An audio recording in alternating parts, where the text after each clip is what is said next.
Hello दोस्तों, स्वागत है आपका आपके अपने चैनल बैंकर्स पथ पर। इस वीडियो से हम लोग अपनी 1000 प्री लेवल अर्थमेटिक की सीरीज़ का आगाज़ करने जा रहे हैं। इस सीरीज़ से आपको काफ़ी बेनिफिट मिलेगा, आपको अर्थमेटिक सीखने को मिलेगी। अभी ये इस पार्ट में मतलब आने वाले पार्ट में 20 से 25 क्वेश्चन होंगे। अभी मैं मिक्सअप क्वेश्चंस कराऊंगा। फिर अगर आपको लगता है कि आपके कॉन्सेप्ट क्लियर नहीं है तो टॉपिक वाइज क्वेश्चन आपके सामने मैं लेके आऊँगा। जैसा आप कमेंट करेंगे उस हिसाब से इस सीरीज़ को मॉडिफाई किया जाएगा। अभी क्या है, मिक्सअप में क्वेश्चन आएंगे और आप उनसे काफ़ी कुछ सीखेंगे, नए नए टाइप के क्वेश्चन होंगे। आपने लास्ट ईयर अगर एग्ज़ाम दिए होंगे तो आपने एग्ज़ाम के कट ऑफ से एक अंदाज़ा लगाया होगा कि कट ऑफ अब 70 और 70 प्लस ही जा रहा है। और SBI क्लर्क की अगर हम बात करें तो 82 पॉइंट समथिंग गया था। और अगर हम RRB क्लर्क की बात करें तो 80 में से 75, 76, 79.5 तक कट ऑफ जाता है।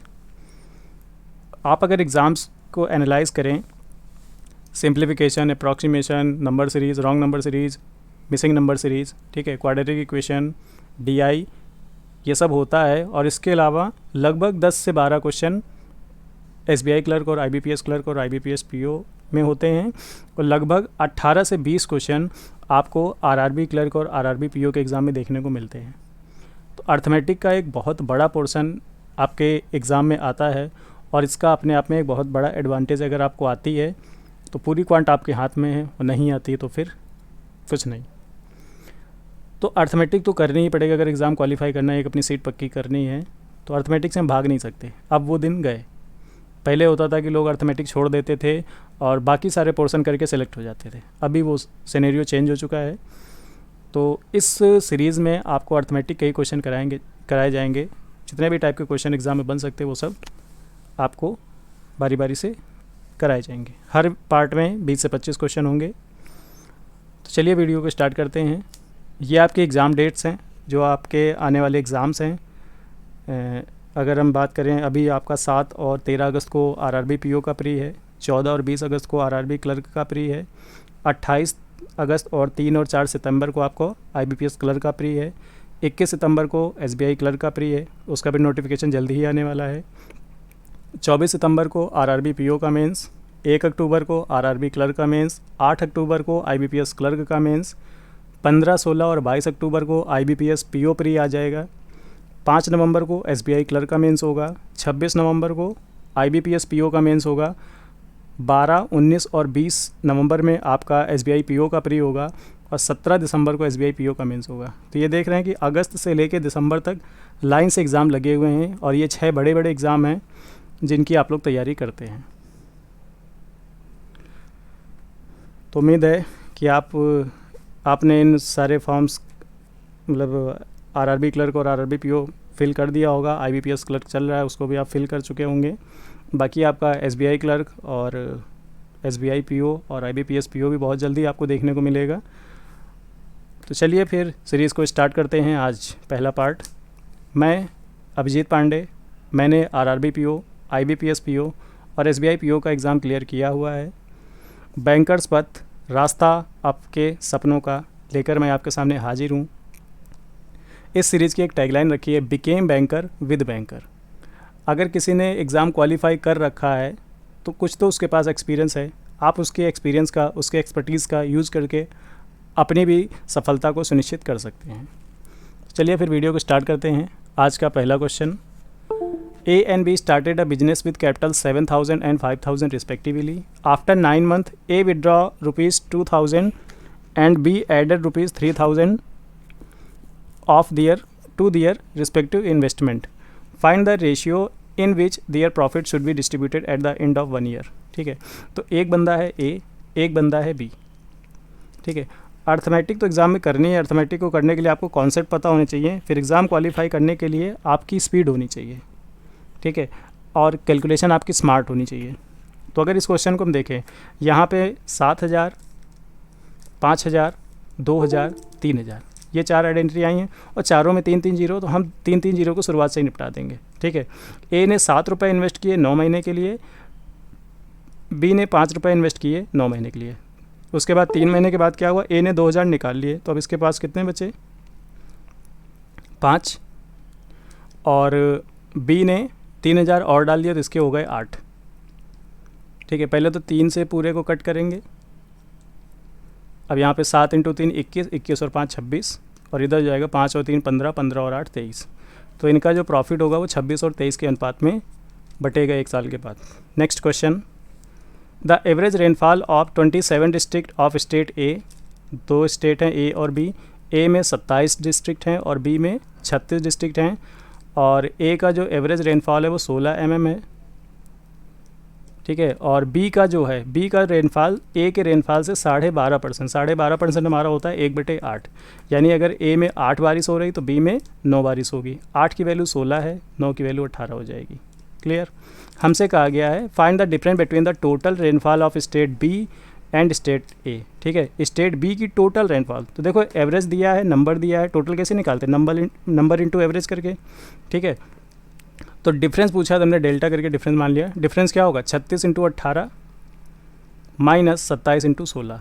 ठीक है, दोनों से 18 कॉमन कर ले तो यहाँ बचेगा 36 और माइनस, देखो 18 करने के लिए 27 से हमने 9 निकाला तो 3 बचा, और 16 से हमने 2 निकाला तो 8 बचा। 8 × 3 24, तो ये हो गया 18 × 12, और 18 दूना 36, 18 कम 18 और 3 21, 216 mm। ठीक है, ये इनके टोटल जो रेनफॉल होगी उसका एवरेज हो गया, यानी कि ऑप्शन ए आपका करेक्ट हो गया। Next, the ratio of age of 2 sibling Sohan and Mohan after 6 year is 3:13। ठीक है, एक बंदा है सोहन, एक है मोहन। 6 साल के बाद इनकी जो एज का डिफरेंस है वो 3 और 13 के अनुपात में है। ठीक है, 14 साल के बाद, यानी शुरुआत से 14, तो यहाँ पे 8 ईयर और हो जाएंगे। ठीक है, the age of Sohan will be 28.57। 28.57% क्या होता है। ठीक है, तो अगर यहाँ से हम 2 कॉमन कर लें तो ये हो जाएगा 2 × 2, 2 × 8, 2 दूना 4 और 2 8 16। ठीक है, 14.2%। अगर आपको याद हो तो 14.2% हमारा 1/7 होता है, यानी टोटल ये 2/7 की वैल्यू हो गई। ठीक है, तो अगर मोहन की एज 2 है तो इसकी 7 हो जाएगी, इसकी मोहन की एज अगर 7 है तो सोहन की 2 हो जाएगी। यही तो कहा गया 28.57% ऑफ मोहन एज। ठीक है, अब यहाँ पे अगर एज का डिफरेंस देखें कितना है 10, और यहाँ पे कितना है 5, तो 5 को 10 बनाने के लिए इनमें 2 से मल्टीप्लाई करेंगे। जब 2 से मल्टीप्लाई करेंगे तो यहाँ हो जाएगा 4 और यहाँ हो जाएगा 14। ठीक है, अभी यहाँ भी डिफरेंस 10 हो गया। ओके, 13 से 14 कितना बढ़े 1, लेकिन ईयर में कितना बढ़ गए 8 साल। ठीक है, 6 साल ये और 8 और बढ़े थे तब तो 14 होंगे, यानी 8, एक की वैल्यू हो गई 8। हमसे पूछा गया कि find the difference of their present age. तो देखो एज का डिफरेंस चाहे बचपन हो और चाहे बुढ़ापा हो, एज का डिफरेंस बराबर रहता है। आप और आपके पापा की एज के बीच अगर 30 साल का अंतर है तो हमेशा वो 30 साल का ही अंतर रहेगा। कभी ये नहीं कि पापा आज -10 साल के हो गए, मतलब तुम बड़े हो गए पापा छोटे हो गए, ऐसा कभी नहीं होगा। तो एज का डिफरेंस हमेशा बराबर रहता है। तो डिफरेंस कितना था 10, 10 की वैल्यू क्या हो जाएगी 10 × 8 यानी कि 80। ऑप्शन सी करेक्ट हो गया। Next, A and B can alone complete the work in 20 days and 16 days respectively। ठीक है, A और B अकेले 20 दिन और 16 दिन में कोई काम कर सकते हैं। B, C टुगेदर, ठीक है, B और C मिलकर इसको 10 दिन में करते हैं। चलो आगे, तो एलसीएम हो जाएगा 80, 20 चौके 80, 16 पंचे 80, 10 अट्ठे 80। ठीक है, तो यहाँ देखो A की इफिशिएंसी कितनी है 4, B की इफिशिएंसी है 5 और C की कितनी है, B और C की है 8। तो अगर B की इसमें 5 है तो C की कितनी हो गई, C की इफिशिएंसी हो गई 3, यानी C हर दिन 3 काम करेगा। आगे क्या आ गया, if A and C work for 5 days. A और C ने 5 दिन काम किया, A ने 4 काम किया, C ने 3, यानी टोटल 7 काम 5 दिन तक हुआ, 35 काम हो गया। बचा कितना, टोटल काम था 80, जिसमें से 35 हो गया तो बचा है 45। 45 काम को कौन करेगा, बी एलॉन। ठीक है, बी करेगा। तो बी की इफिशिएंसी क्या है, बी की इफिशिएंसी थी 5, तो कितने दिन में ख़त्म हो जाएगा 9 दिन में। ठीक है, तो B alone complete the remaining task, 9 दिन में बी बचे हुए काम को पूरा करेगा। Next, find the ratio of time taken by Anil to cover 160 kilometre downstream and 200 kilometre upstream if he takes 25 hour to travel a certain distance. ठीक है, हम डिस्टेंस हमने मान ली डी। ठीक है, और इसको 25 आवर लगते हैं जब ये डाउन स्ट्रीम जाता है। डाउन स्ट्रीम मतलब V+X, इसमें इसको 25 आवर लगते हैं। और फिर क्या है कि यही दूरी वो जब वापस आता है अप स्ट्रीम में तो V-X चाल हो जाती है अप स्ट्रीम में। यहाँ पे इसको लग रहा है 62.5 आवर्स, ठीक है। क्या पूछा है, गिवन द स्पीड ऑफ, ठीक है। आगे हमसे कहा गया है कि find the ratio of time taken by Anil to cover 160 kilometre downstream यानी v+x बटे 200 किलोमीटर अप स्ट्रीम यानी v-x, इसकी वैल्यू बतानी है। तो देखो 1 अपॉन अगर v+x देखें, 1 अपॉन v+x कितना होगा, तो ये हो जाएगा 25 इंटू डी, सॉरी नीचे नहीं, हाँ तो इसको लिखेंगे 160 इंटू, यहाँ से अगर हम 1 अपॉन v(x) निकालें, अगर 1 निकालना तो ये d नीचे भेजना पड़ेगा, तो 25/d हो जाएगा। तो ये वैल्यू हो गई 25/d। फिर इसके बाद अगर यहाँ से हम 1 अपॉन v-x निकालते हैं तो d को नीचे भेजना पड़ेगा, तो यहाँ हो जाएगा 200 इंटू 62.5 अपॉन डी, ठीक है। d से d कैंसिल आउट हो जाएगा और 25 8 200 और 8 दूना 16, तो ये हो गया 20, और डेसिमल हटाएंगे तो 1 0 और बढ़ गया, तो ये हो गया 200/625। तो 25 8 200 और 25 25 625, तो अनुपात क्या हो गया 8 और 25 का। क्लियर, 8 और 25 का अनुपात हो जाएगा। Next, X invest his money in simple interest at 13% and Y invest his money in compound interest at 10%। ठीक है, 2 साल के लिए A ने और B ने कुछ अपना धन लगाया, A ने SI पे लगाया है और B ने CI पे लगाया है। A की जो रेट है वो 13% है और B की जो रेट है वो 10% है, ठीक है। दोनों का समय 2 साल है, तो 2 साल के बाद इसका SI कितना बनेगा 26%, और इसका जो CI बनेगा तो पहले साल 10 मिलेगा, दूसरे साल 10 मिलेगा और दूसरे साल 10 का भी 10, यानी कि टोटल 21% मिलेगा। तो इसका जो ब्याज मिलेगा वो 21% मिलेगा। If the amount invested by X if both of them investment are same, ठीक है। कहा कि ए ने जो मतलब अमाउंट इन्वेस्ट किया वो X है और दोनों का अमाउंट बराबर है, ठीक है। If both of them invest the same amount and receive a total interest of 47%, ठीक है। 26 और 21%, यही तो हुआ, तो टोटल क्या हो गया 47%। इस 47% की वैल्यू है 4700, तो 100% की वैल्यू क्या होगी, 100% की वैल्यू हो जाएगी 10,000, ठीक है। तो यही पूछा गया है कितना उनका इनिशियल कैपिटल था, कितना इन्वेस्ट किया था, तो 10,000 रुपये इन्वेस्ट किया है। आगे,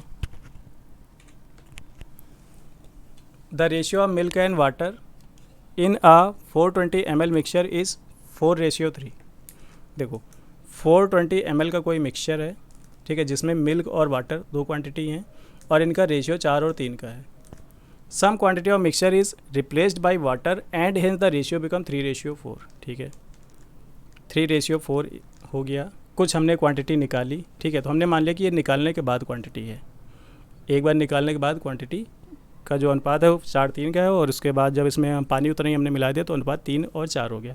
देखो वाटर तो दोनों, मिल्क तो दोनों केस में बराबर होने से, क्योंकि मिल्क में तो हमने कोई छेड़खानी की नहीं है, तो मिल्क बराबर करने के लिए ऊपर वाले में 3 से और नीचे वाले में 4 से मल्टीप्लाई कर दें, तो ये हमारा हो जाएगा 12 और 9, यहाँ हो जाएगा 12 और 16 मिल्क और वाटर, ठीक है। The quantity of water in the initial mixture is what % of the quantity of water in the final mixture, ठीक है।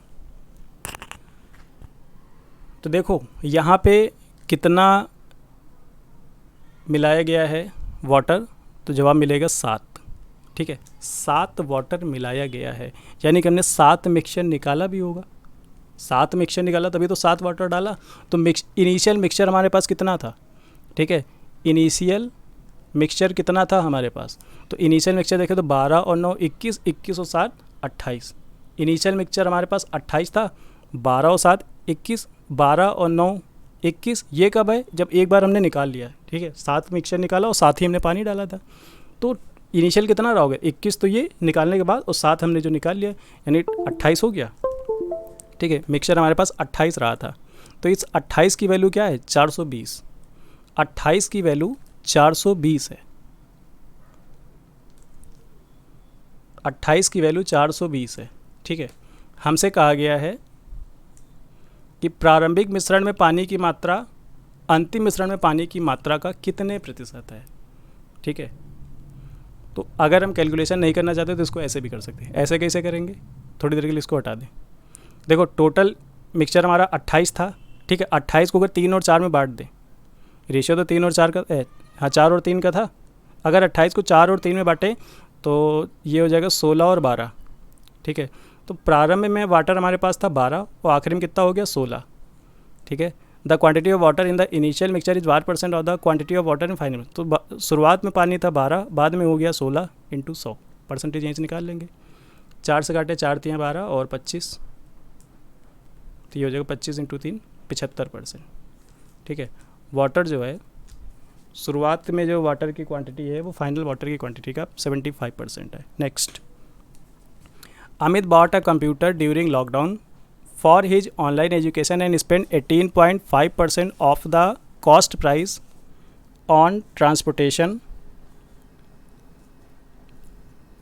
ठीक है, and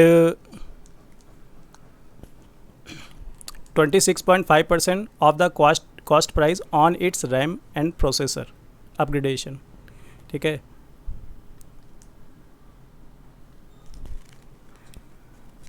If after lockdown he sold his computer and got 55% profit on the purchased price, then what is the ratio of net cost price to selling price? देखो यहाँ पे क्या क्या चीज़ें हुई हैं।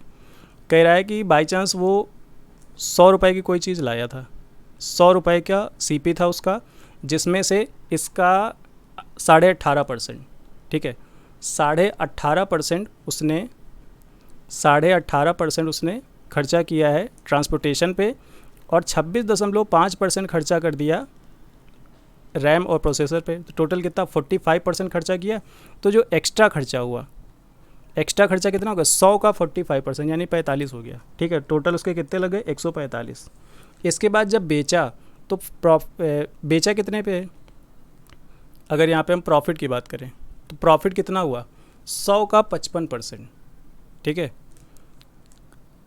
He sold his computer and got 55% profit on the purchased price, ठीक है। जो भी परचेज प्राइस था 100 रुपये का लाया था, बाकी तो खर्चे उसने बाद में किए। 100 का 55% यानी कि 55 का उसको फ़ायदा हुआ है, ठीक है। तो the ratio of net cost price to selling price, तो नेट कॉस्ट प्राइस 145 है और सेलिंग प्राइस उसका है 55, ठीक है। तो इसका हमें रेशियो बताना है।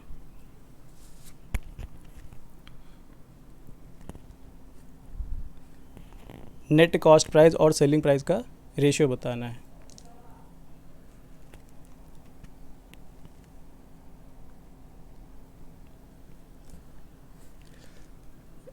एक दूसरा तरीका भी लगा सकते हैं इसमें। दूसरा तरीका क्या लगाएंगे, इसको इरेज करते हैं। देखो कह रहा है कि 18.5% और 26.5%, ठीक है। तो ये टोटल मिला के 45 हो गया। 45 को अगर हम फ्रैक्शन में चेंज करें तो ये 9/20 होता है, ठीक है। उसका जो CP था वो 20 रुपये था, ठीक है।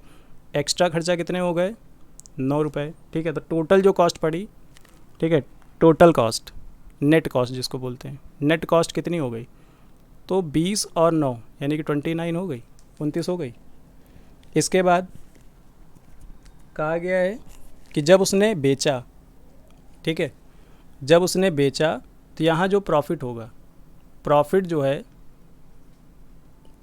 है वो 55% हुआ है ऑफ CP, ठीक है, 55% ऑफ CP।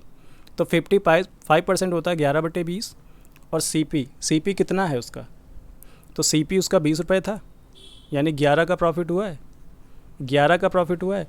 अब इसके बाद तो SP उसका क्या हो गया, SP जो होगा वो CP प्लस प्रॉफिट यानी कि 20 और प्लस 11 31 हो गया। अब इसके बाद जो रेशियो पूछा गया है नेट CP अपॉन SP, तो नेट CP है उसका 29 और SP है 31, तो अनुपात क्या होगा 29:31। 29:31 का रेशियो हो जाएगा यानी कि ऑप्शन A करेक्ट हो जाएगा। नेक्स्ट, 2,727 रुपये का 55.55% किसी निश्चित राशि के 31.25% के बराबर है तो वह निश्चित राशि बतानी है। ठीक है, तो 2727 of 55.55% equal to x into 31.25%। अब इसको सॉल्व कर लें। यहाँ से अगर हम 27 कॉमन कर लें तो ये हो जाएगा 101। ठीक है, 5 कॉमन कर लें तो ये हो जाएगा 11.11 इंटू एक्स इंटू 31.25%। ठीक है, 31.25% क्या होगा?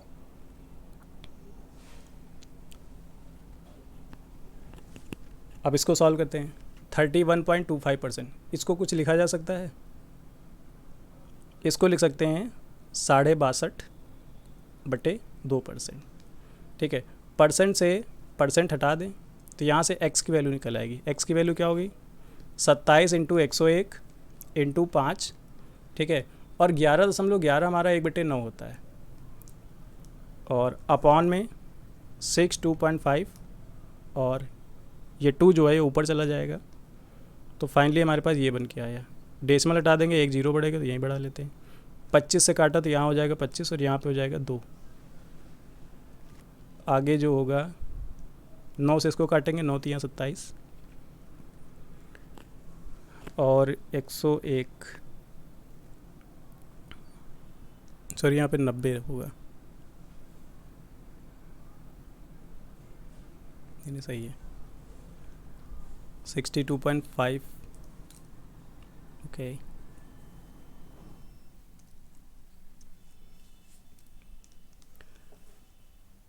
सॉरी यहाँ परसेंट नहीं हटाएंगे,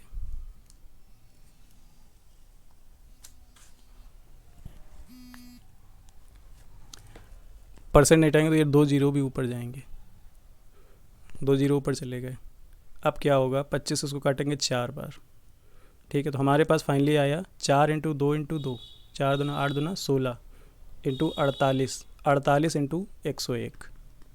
ठीक है, 48 इंटू 101, तो ये वैल्यू हो जाएगी 4848, यानी कि ऑप्शन सी, 9th का ऑप्शन सी हो गया। सिंपल सी कैलकुलेशन, एक तरह से ये सिंप्लीफिकेशन का ही क्वेश्चन हो गया। Next, 3 year ago father's age was 6 time of son's age. ठीक है, 3 साल पहले एक फादर है एक सन है। ठीक है, 3 साल पहले, पहले क्या था? 6 टाइम्स ऑफ सन्स एज। ठीक है, हेंस 2 year हेंस, अब 2 साल बाद, 2 साल बाद father's age will exceed his son age by 35%। पिताजी की एज जो होगी वो लड़के से 35 साल ज़्यादा हो जाएगी।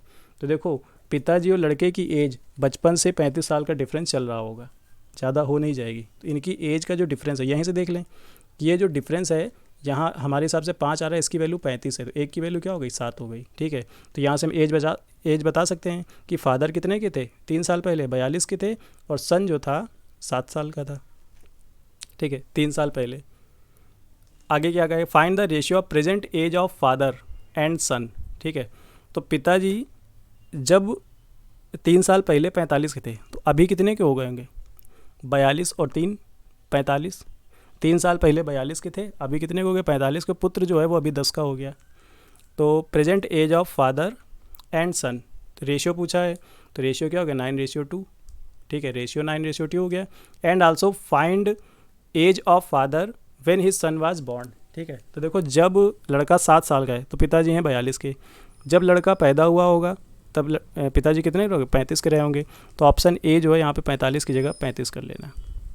ठीक है, अगर एज का डिफरेंस 35 है तो शुरुआत से ही क्वेश्चन पढ़ के ही पता चलेगा कि जब लड़का पैदा हुआ होगा तब पिताजी 35 के रहे होंगे। ठीक है, next, Anshul took a loan of ₹14300 from A bank with a rate of interest equal to the total number of year of simple interest. चलो, if he repay a total amount of this to clear his debt, then find the time period for which. देखो, ये 14,300 रुपये का loan लेके आए थे, 31,600 रुपये चुका दिए, कितना ब्याज दिया होगा? तो ये निकल गया 31 से 14 गए 17। ठीक है, 17,300 रुपये इन्होंने ब्याज दिया, 17,300 रुपये ब्याज दिया। तो SI क्या होता है, PRT अपॉन 100। SI है 17,300। P मूलधन कितना था, मूलधन था 14,300, अपॉन में कर दें 14,300, और रेट ऑफ इंटरेस्ट और टाइम बराबर है, तो यहाँ R² अपॉन 100 हो जाएगा। 0 से 0 काट दिए, और 11 से अगर इसको काटें, क्या पूछा है, तो वह समय अवधि ज्ञात कीजिए जिसके लिए ऋण लिया गया था।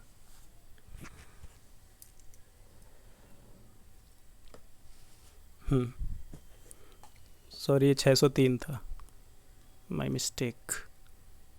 31,603 रुपये चुकाए, तो 3 आ जाएगा, 0 3, 17,303, 17,303 रुपये ब्याज हो गया। और इसको अगर हम कट कर दें 11 से, तो 11 एकम 11 और 11 तियाँ 33, यहाँ कट करिए तो 11 एकम 11 और 6 बचेगा, 11 पचे 55, 8, 11 सत्ते 77, 11 तियाँ 33, फिर 13 से कट कर दें तो 13 एकम 13, 2, 13 दूना 26 और 13 एकम 13। तो R² की वैल्यू है 121, यहाँ से R की वैल्यू निकल आएगी 11। ठीक है, तो रेट जो है वो 11% है, और टाइम जो है वो 11 साल का है। क्या पूछा गया है, तो समय अवधि यानी 11 साल हो जाएगी। Next, a train 375 metre long, a train 375 metre long passes a man standing on a platform in 15 second. देखो 375 मीटर लंबी कोई ट्रेन है, 15 सेकंड में आदमी को पार करे, तो यहाँ से उसकी स्पीड पता चल गई, कितनी हो गई, 15 दूना 30, 15 पचे 75, 25 मीटर पर सेकेंड उसकी स्पीड हो गई। और समान लंबाई की दूसरी and crosses and the train of same length in opposite direction in 10 second. समान लंबाई की दूसरी ट्रेन है, तो अब टोटल लेंथ क्या हो जाएगी, 375 प्लस 375 यानी 750। इसको पार कर रही है 10 सेकंड में। ठीक है, लेकिन अब क्या होगा, जब ट्रेन विपरीत दिशा में आएगी तो दोनों की स्पीड जुड़ेगी, तो 25 तो इसकी स्पीड है और v मान ली हमने उसकी स्पीड, तो ये हो जाएगा 75, यानी v की वैल्यू हो गई 50 मीटर पर सेकंड। अगर इसको किलोमीटर पर घंटा बनाएंगे तो यही आ जाएगा 180 किलोमीटर प्रति घंटा, यानी कि option C. Next, the ratio of speed of Vanshika to speed of stream 5:2। ठीक है, तो एक वंशिका है और स्ट्रीम, इनकी जो स्पीड का रेशियो 5:2 है। If C takes 5 hours to cover 245 kilometre in down stream. ठीक है, 245 किलोमीटर डाउन स्ट्रीम जाना है, तो स्पीड क्या हो जाएगी, 5 और 2 7। ठीक है, 7x हो जाएगी, और टाइम कितना लग रहा है उसको, 5 घंटे लग रहा है। ठीक है, तो यहाँ से हम x की वैल्यू निकाल लेंगे, तो 245 बटे 7 इंटू 5, 7 यहाँ के 7 पंचे 35 और 7, x की वैल्यू 7 हो गई। तो वंशिका की स्पीड है 35 और स्ट्रीम की स्पीड है 14। क्या कहा गया है, then find the time to cover 609 kilometre in up stream. Up stream जाएगा तो 35 माइनस 14 यानी कि 21, और 21 दूना 42 और 21 90। ठीक है, 29 आवर्स, तो जो टाइम लगेगा वो 29 आवर्स का लगेगा। Next, A and be invested ₹10,465, या 1000 6500 होगा, 6500। तो ए है और बी है, and agreed to pay 9% of the profit as salary to be. ठीक है, और इनके बीच में एग्रीमेंट हुआ कि बी को 9, जो भी प्रॉफिट होगा उसका 9% पहले तो सैलरी के लिए दे दिया जाएगा, और बाकी जो बचेगा उसको हम लोग अपने इन्वेस्टमेंट के रेशियो में प्रॉफिट को बांट लेंगे। कहा गया कि बी ने टोटल 3,960 रुपये प्राप्त किए, तो बताओ कि ए का शेयर क्या होगा। देखो 10,400 और 6,500 दोनों में 2 जीरो, तो हम 2 जीरो हटा देंगे शुरुआत से ही, 104 और 65। ठीक है, एक साल के लिए इन्वेस्टमेंट हुआ है। ठीक है, अगर यहाँ पे कट करें तो 13 8 104 और 13 पंचे 65। ठीक, अब देखो बाई चांस 100 रुपये थे। ठीक है, 100 प्रॉफिट हुआ, तो उसका 9% तो बी को मिल जाएगा, यानी कि 9 चले गए, बचे 91।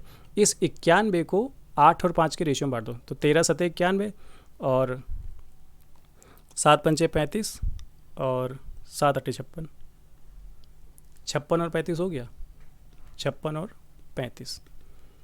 इसको 56 मिलेगा, इसको 35 मिलेगा, लेकिन इसको 9 और भी तो मिल चुका है, यानी टोटल इसको 42 मिला। बी को टोटल 42 मिला, और इस 42 की वैल्यू को 3960 दे रखी है। तो यहाँ से इसको सॉल्व कर ले जल्दी। 7 पंचे 35,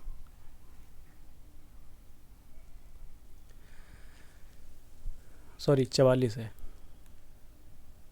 11 से कट करें तो 11 चौके 44, 11 तियाँ 33, 11 छक्के 66, और 4 से काटेंगे तो 90। एक की वैल्यू आ गई 90, एक की वैल्यू आ गई 90। तो कह रहा है कि ए को कितना मिला है, 56 इंटू 90 मिला है। 56 इंटू 90 मिला, तो 9 छक्के 54 और 9 पंचे 45 और 4, 1 मिनट, 9 छक्के 54, हाँ 45 और 5 50, तो 5040 रुपये ए को मिले हैं। Next, if a shopkeeper earn a profit of 40% by selling an article after giving 20% discount, find the profit और loss percent if the shopkeeper will incur if he gives a discount of 57.14%। देखो, एक दुकानदार है, उसने क्या किया, 40% का profit कमाया जब उसने 20% का डिस्काउंट दिया। ठीक है, 40% होता है, सबसे पहले तो फ्रैक्शन जानना बहुत ज़रूरी, 2/5। 20% होता है 1/5, और हमारा 57.14% होता है, क्या होगा 57.14%। तो ये हमारा होता है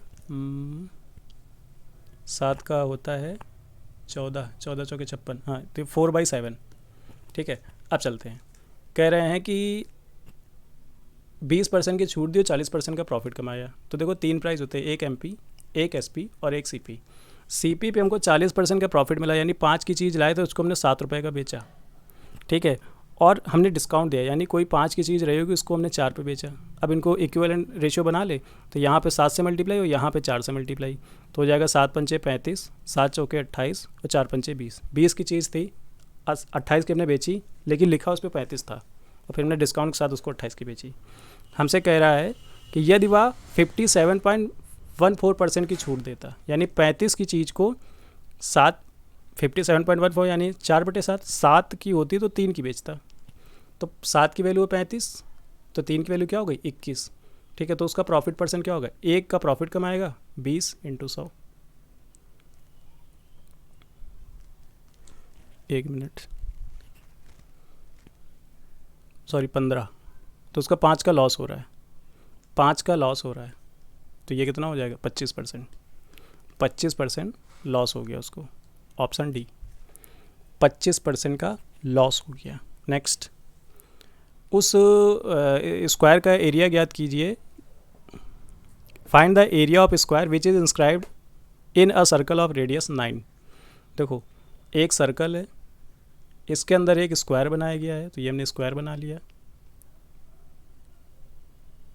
ठीक है, देखो स्क्वायर का जो डायमीटर होगा वो सर्कल के सेंटर से होके जाएगा। ठीक है, अगर इसकी साइड ए है, ये भी ए है, तो डायगोनल क्या होगा, डायगोनल होता है a√2। ठीक है, पाइथागोरियन थ्योरम लगा के निकाल लोगे। इस a√2 की वैल्यू है 9, तो यहाँ से a की वैल्यू हो जाएगी 9/√2, और एरिया पूछा गया है तो a स्क्वायर की वैल्यू हो जाएगी 81/2। ठीक है, सॉरी रेडियस उसकी 9 है। ठीक है, हमें तो डायमीटर, ये तो डायमीटर होगा, तो 18/√2, 18 को होता है 324, 324/√2, तो ये हो जाएगा 16×2 162 centimetre square, option B. Next, Rajdhani express cross platform of length 234 metre in 18 second. तो यहाँ से राजधानी एक्सप्रेस की हम स्पीड तुरंत बता देंगे कि 234 को पार करिए 18 सेकंड में, तो स्पीड हो गई 18 × 18, 18 × 54, 13 मीटर पर second. And a stationary train of length 242 metre in 22 second. Sorry, हाँ देखो, ट्रेन की स्पीड दी है, प्लेटफॉर्म की नहीं दी है, तो यहाँ पे क्या होगा, जब हम स्पीड पता करेंगे तो 234 + L/18 करेंगे। दूसरी कंडीशन क्या है कि दूसरी ट्रेन है जिसकी लंबाई 342 है, लेकिन वो ट्रेन खड़ी है। ठीक है, तो वहाँ पे पार तो राजधानी करेगी, तो राजधानी की स्पीड लेंगे, तो यहाँ हो जाएगा 234 + 342/22। इन दोनों को v को बराबर कर देंगे, तो 234 प्लस L बटे 18 बराबर, इन दोनों को जोड़ दे तो 4 और 2 6, 4 3 7 और 3 2 5 बटे 22। सॉल्व कर लें। 9 और 11, तो 11L बराबर 9 छाके 54, 9 सते 63, 63 और 5 68 और 9 पंचे 45, 45 और 6 51। और उधर जब 11 से मल्टीप्लाई तो 11 चौके 44 और 11 तियाँ 33 और 4 37 और 11 दूना 22 और 3 25। ठीक है, तो ये हो जाएगा 0 1 और 25 और 26। ठीक है, तो 11L। फिर लंबाई, कैलकुलेट द लेंथ ऑफ राजधानी एक्सप्रेस। ठीक है, L की वैल्यू बतानी है। आई थिंक कुछ कैलकुलेशन मिस्टेक है।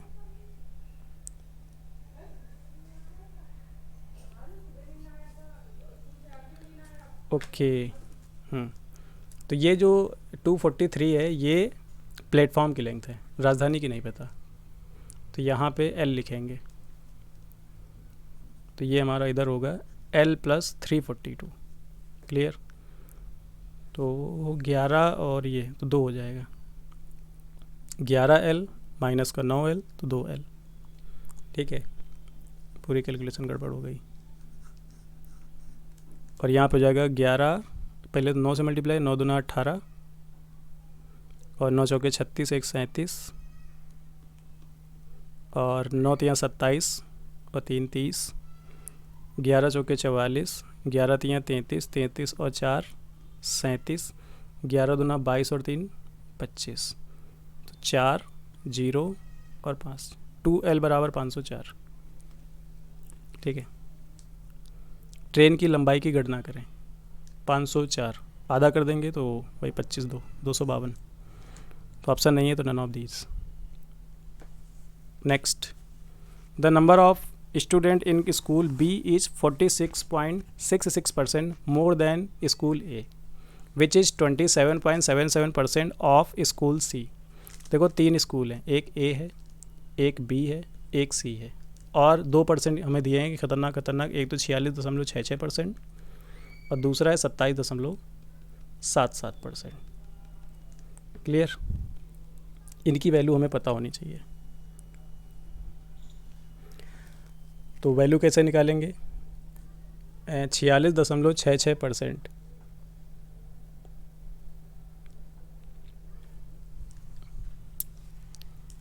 बी में छात्रों की संख्या ए से 46.66% ज़्यादा है।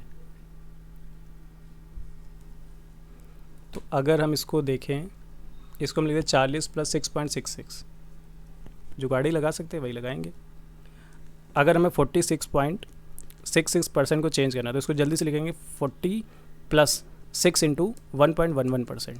ठीक है, ये 6.66 हो गया। 40% होता है 2/5, 6 इंटू 1.11 होता है 1/90। ठीक है, एलसीएम हो गया 90 और यहाँ पे 18 दूना 36 और 6 42/90। कट करें इसको जल्दी से, तो 6 से काट कर दे तो 6 सत्ते 42 और 6 कम 6 6 पंचे 30, 7/15। इसकी वैल्यू होगी 7/15। ठीक है, सिमिलरली हम लोग 27.77% निकाल लेंगे इसी प्रोसेस से। तो आपको परसेंटेज वैसे तो रटे होने चाहिए, बाकी अगर ऐसे उठपटांग आते तो आप फटाफट निकाल भी पाएँ। 27.77 को लिखेंगे 20 प्लस 7 इंटू 1.11%। ठीक है, तो 20 होता है 1/5 प्लस 7 इंटू 1/90। ठीक है, फिर से एलसीएम हो गया 90, 18 और 7 25। ठीक है, 5 से काटे इसको तो 5 25 25 और 18, 5/18। इसकी वैल्यू होगी 5/18। अब चलो आते हैं अपने क्वेश्चन पे। क्वेश्चन क्या है? The number of student in school B is 46.66% more than that of A. ठीक है, तो ए में है 15 और बी में हो गए 22। ए विच इज़ 27.77% ऑफ स्कूल सी। ठीक है, सी में है 18, इसको हटा दे पहले। सी में है 18 तो ए में होने चाहिए 5, लेकिन यहाँ पे हैं 15 तो इसको भी 15 बनाएं, 3 से मल्टीप्लाई करें तो ए बी सी का जो मतलब इक्विवेलेंट रेशियो आ जाएगा वो 15 22 और यहाँ 18×54। अब क्या कहा गया, स्कूल अगर सी में छात्रों की संख्या यानी 54 की वैल्यू हमको 8360 दी है 54 की वैल्यू, तो हमसे बी में छात्रों की संख्या पूछी यानी 22 की वैल्यू पूछी है। ठीक है, 9 से काटे, 9 9 81, 9 दूना 18, 9 चौके 36, 9 छक्के 54, 6 से काट दें तो 6 कम 6 3, 6 पंचे 30, 6 चौके 24, 22 इंटू 154 कर दें। ठीक है, तो 22 इंटू 154 तो 121 इंटू 14, सॉरी 121 इंटू 28, 121 इंटू 28, और 28 कम 28, 28 दूना 56, 56 57 58, और 28 कम 28 5 33, 33 88, ऑप्शन बी। तो 33 88 यानी ऑप्शन बी इसका करेक्ट आंसर हो गया। Next, the average age of two sibling P and Q is 13 year. ठीक है, पी और क्यू की जो एवरेज एज है वो 13 ईयर है। After 3 year their parent adopt a child of age 13। ठीक है, 3 साल के बाद, तो देखो 3 साल बाद क्या हुआ होगा, 3 साल बाद, 3 साल बाद इनका जो एवरेज होगा वो कितना हो जाएगा, 16 साल हो जाएगा। ठीक है, अब यहाँ पे एक कैंडिडेट और घुस रहा है इनके बीच में, हमने मान लिया वो आर है और इसकी एज है 13 साल। ठीक है, 13 साल का बंदा इनके बीच में और आ रहा। तो find the average age of 3 sibling of family after 4 year. ठीक है, अब देखो 4 साल के बाद क्या होगा, इनकी जो एज होगी, अब यहाँ देखो 4 साल के बाद, 4 साल के बाद इनकी जो एज होगी वो तो हो जाएगी 16 4 20। ठीक है, और इसकी एज होगी 17, तो ये अपनी 17 एज लेके इनके साथ एडजस्ट होने की कोशिश करेगा, लेकिन ये 3 कम ला रहा, 3 कम ला रहा, तो इन दोनों से 3 ले जाएगा, या फिर आर की जो एज होगी वो 17 होगी। हमने मान लिया कि इनका जो एवरेज होगा वो 18 होगा। ठीक है, 18 है तो ये कितना ज़्यादा, प्लस का 2 और ये माइनस का 1, टोटल 1 बढ़ेगा और 1 3 लोगों में बढ़ जाएगा। क्या है, 1 मिनट, चलो फिर से देखते हैं। हमसे कहा गया कि 2 भाई और बहन हैं। ठीक है, पी और क्यू, इनका जो एवरेज है वो 13 साल है। 3 साल के बाद, 3 साल बाद क्या होगा इनका एवरेज, 3 साल बाद इनका जो एवरेज होगा वो 16 हो जाएगा। ठीक है, और एक कैंडिडेट और आ रहा है इनकी फैमिली में जिसकी एज है 13 साल। 13 साल का बंदा इनकी फैमिली में और आ गया 3 साल के बाद। तो find the average age of 3 sibling of the family after 4 year of adoption. ठीक है, तो एडॉप्शन के 4 साल बाद। ठीक है, अब यहाँ पे अगर इनकी एज देख ले कितनी हो गई, 16 दूना 32, 3 साल बाद तो इनकी एज 32 साल है। एडॉप्शन हो गया, 1 साल एक कैंडिडेट और आ गया 13 साल का, तो टोटल जो एज हो गई वो 45 हो गई। ठीक है, टोटल एज हो गई है 45 45। अब क्या कह रहा कि इसके 4 साल बाद, 4 साल तीनों 4 4 बढ़ेंगे यानी टोटल 12 बढ़ जाएंगे, तो एज कितनी हो जाएगी 57 डिवाइड बाई 3, एवरेज निकल आया 19, तो जो एवरेज हो जाएगा 19 हो जाएगा। नेक्स्ट, अमित टू का loan from 2 lender X and Y. बड़ा भैया गट्स वाला आदमी है, 2 बंदों से उधार ले रहा है। ठीक है, इन द रेशियो 3:7 रिस्पेक्टिवली। देखो एक एक्स लेंडर है, एक वाई है, इससे 3 लिया है और इससे 7 रुपये लिए हैं। For 2 year x charge him 45%, x ने इससे 45% SI लिया। ठीक है, 2 साल की बात हो रही है, और वाई ने क्या किया 30% CI लिया। ठीक है, तो 45 यानी 2 साल में यहाँ 90% देना पड़ेगा, और यहाँ क्या हो जाएगा, पहले साल 30, दूसरे साल 30, दूसरे साल 30 का भी 30 यानी 9 यानी 69, यहाँ पे उसको 69% देना पड़ेगा। If the difference between the interest charge between X and Y is 2982। ठीक है, 2982 का डिफरेंस है, then find the amount given on loan by X. X के द्वारा लोन पर दिए गए अमाउंट को बताना है। चलो भाई,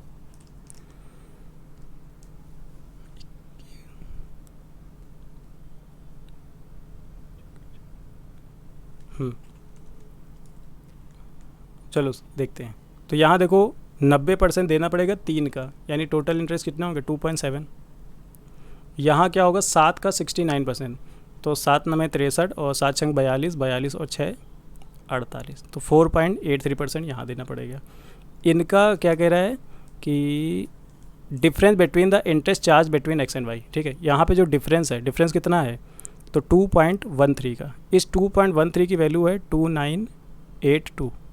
ठीक है। तो हमसे कहा गया कि बताओ find the amount given on loan by X, X के द्वारा, एक्स ने 3 रुपये दिया तो इस 3 की वैल्यू बतानी है। तो 3 सत्ते 21, 3 एक कम 3। अब इसको सॉल्व कर लें, 7 चौके 28, 4 बढ़ जाएगा, 28 यानी 282 हो जाएगा, तो यहाँ बचेगा 162।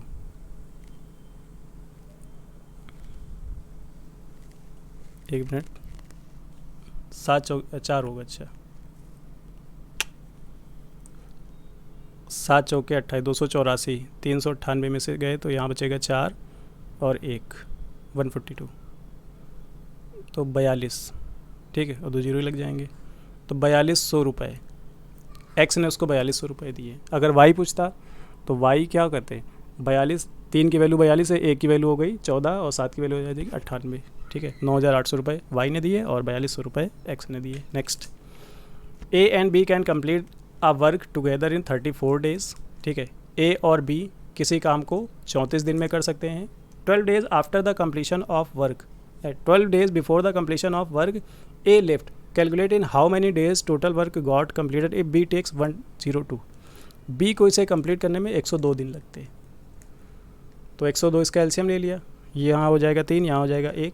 तो बी की इफिशिएंसी अगर 1 है तो ए की इफिशिएंसी कितनी हो गई, 2, ठीक है। कह रहा है कि ए ने 12 दिन पहले काम छोड़ दिया, तो ए को हम 12 दिन पहले जाने नहीं देंगे, ए को 12 दिन रोक लेंगे। तो अगर ए 12 दिन रुका होता तो प्रतिदिन 2 के हिसाब से 24 काम और करता, यानी टोटल काम कितना होता, 102 + 24 यानी कि 126। 126 काम को ए और बी मिलके कर रहे हैं, कितने दिनों में करेंगे, 32 days, sorry 42 days, 42 days.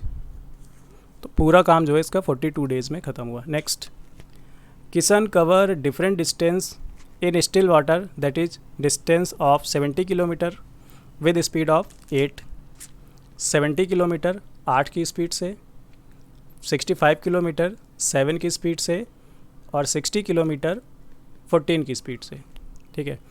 Different in still water, find the average speed of Kishan if he has to cover the same distance in down stream with stream speed of 6 kilometre per hour. अब देखो यहाँ question घूम गया, कह रहा है कि still water में 70 किलोमीटर 8 की स्पीड से, 65 किलोमीटर 7 की स्पीड से और 60 किलोमीटर 14 की स्पीड से तय करा।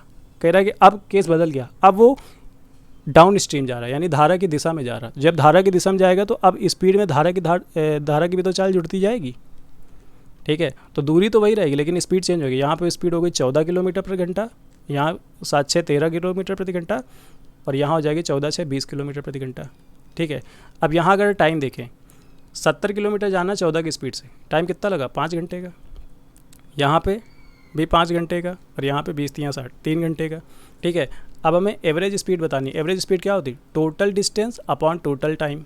टोटल डिस्टेंस कितनी हो गई, 7 6 13 13 195 बटे टोटल टाइम 13, तो 13 कम 13 13 पंचे 65, 13 कम 13 13 पंचे 65, तो 15 किलोमीटर प्रति घंटा उसकी एवरेज स्पीड हो जाएगी डाउन स्ट्रीम में। क्लियर। क्वेश्चन थोड़ा ट्रिकी था, इसको ध्यान देने वाला था। Next, Asin and Akash invest in a business in the ratio 6:7 respectively and their time period is 16 month and 12 month, ठीक है। तो एक हैं अशित और दूसरे हैं आकाश। 6 और 7 के रेशियो में इन्वेस्ट किया। इनका जो समय था वो 16 मंथ का था और इनका 12 मंथ का था। 6 दूना 12, 2 से इसको काटा तो 8 और 7 इनका अनुपात हो गया प्रॉफिट का।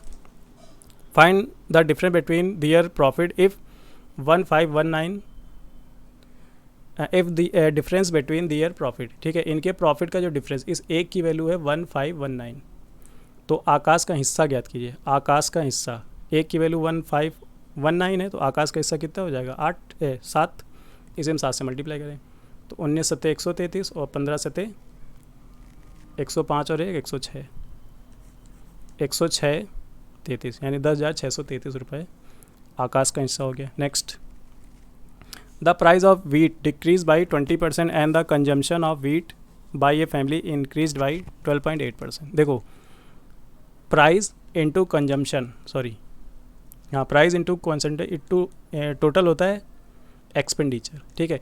प्राइस कितना है, कितना हम खरीद रहे हैं, पर केजी का प्राइस कितना है और कितना हम खरीद रहे हैं तभी तो भाई पता चलता है कितने रुपए हम दुकान वालों को दे आए, कितना खर्चा कर रहा है। ठीक है, प्राइस के केस में क्या हुआ कि वो 20% बढ़ा। 20% होता है 1/5, यानी पहले प्राइस अगर 5 था अब 6 हो गया। और कंजम्पशन जो है वो 12.5%, यानी पहले 8 था, प्राइस में कमी आई है तो 5 से 4 हो गया, और कंजम्पशन जो है वो 8 से 9 हो गया। तो पहले 40 रुपये खर्चा करने पड़ रहे थे, अब 36 कर रहे हैं। कितना बचा लिया? 4 रुपये। 40 का 4 कितना हो जाएगा? 10%। 10%, ठीक है, खर्चा जो है वो 10% कम हो जाएगा, डिक्रीज़ हो जाएगा। Next, the ratio of area of square to that of rectangle is, देखो स्क्वायर के एरिया और रेक्टेंगल के एरिया का जो अनुपात है वो 9 और 7 का है। In which length of rectangle is equal to side of square. ठीक है, लेंथ जो है यानी ये एल जो है यहाँ पे हम ए लिखेंगे, तो ए से ए कट गया। तो कुल मिला के जो स्क्वायर की साइड है वो 9 है और रेक्टेंगल की जो ब्रेथ है वो 7 है। स्क्वायर की साइड 9 है, रेक्टेंगल की ब्रेथ 7 है। ठीक है, find the perimeter of rectangle A base is 7। ठीक है, पेरीमीटर तो यहाँ देखो एल कितना है, एल भी 9 है, तो पेरीमीटर कितना हो जाएगा? 9 7 16, 16 इंटू 2 32। रेक्टेंगल का पेरीमीटर 32 हो जाएगा। तो इसी के साथ आपके ये 25 क्वेश्चन खत्म हो गए। मिलते हैं आपसे नेक्स्ट पार्ट में।